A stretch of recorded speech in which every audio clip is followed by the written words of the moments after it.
Molweni, in this video we are going to look at the difference between counting people and counting objects.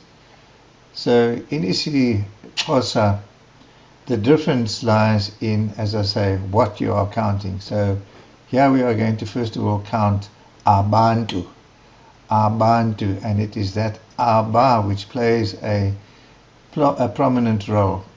So we ask the question then, if you find Zolile and company, how many are they? And if you look at them, how many people do you see?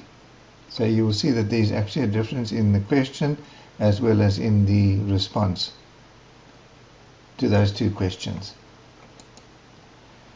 Right, so here we have how many people are there, and our isiXhosa question is Bangaphi abantu?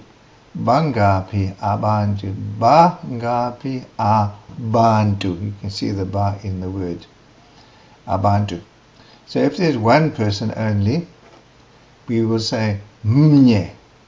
Why do we say mnye? Because we are talking about one umtu, one person. Okay, so we're not talking about abantu people, but one umtu person, and there you can see the M that we have used there. Babini abantu. Babini 2. 3 batatu. 4 bane.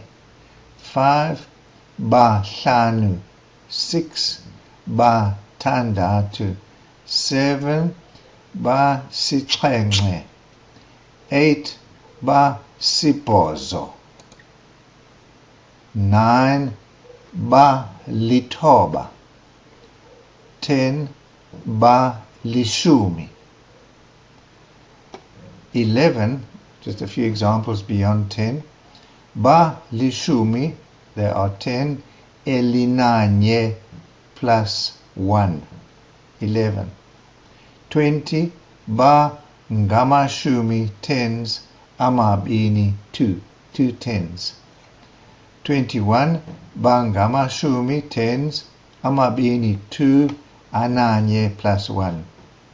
Or baninzi. We give those for interest, but if you wish to learn them, all well and good. But the ba comes from abantu. Right, change the question ever so slightly. Ubona, you see. Abantu abangaphi, you see people. Aba, who are. Ngapi, how many in number. Ndibona, I can see. Umtu omnye, I can see a person, namely, and there is only one of them. I can see two people. Ndibona abantu ababini, I can see people who are two in number. And so it follows. Aba tatu 3. Abane 4 in number. Abahlanu 5 in number.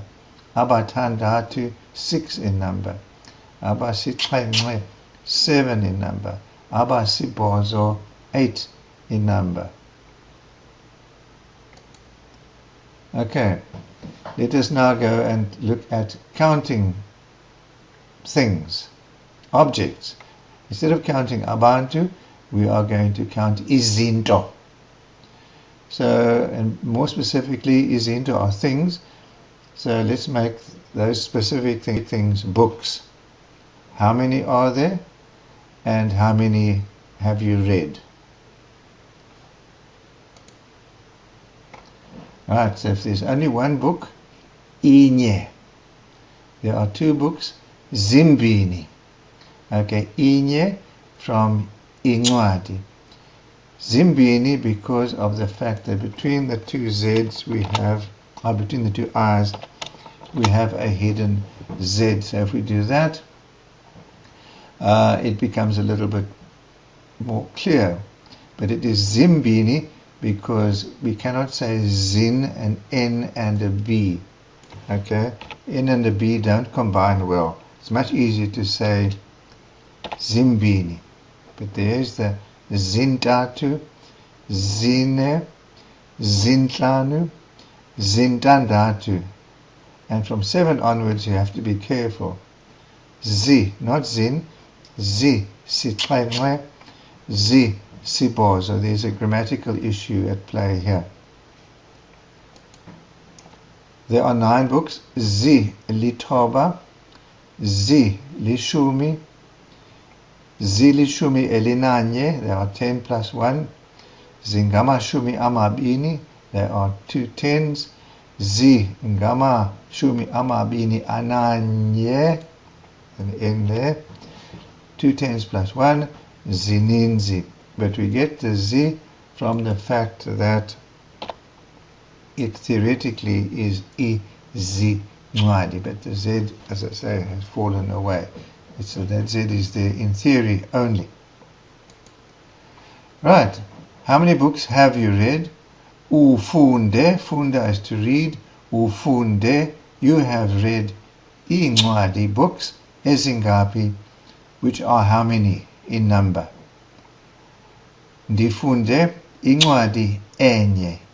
Incwadi enye, a book which is only 1 in number.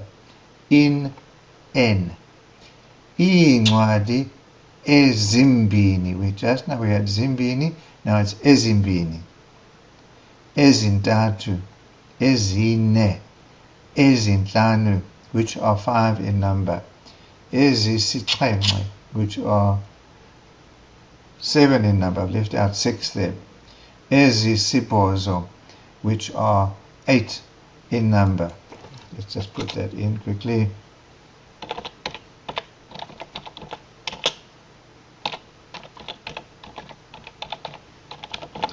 Incwadi ezintandathu. There are your 6 books.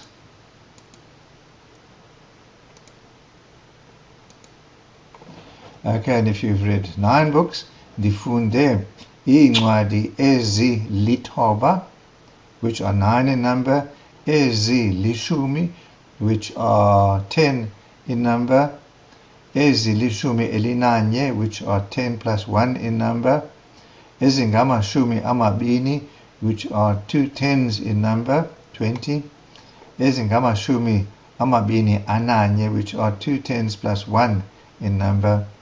Or I have read many books. Ndifunde incwadi ezininzi. So the in becomes ezin. Ezin meaning which are. So many in number.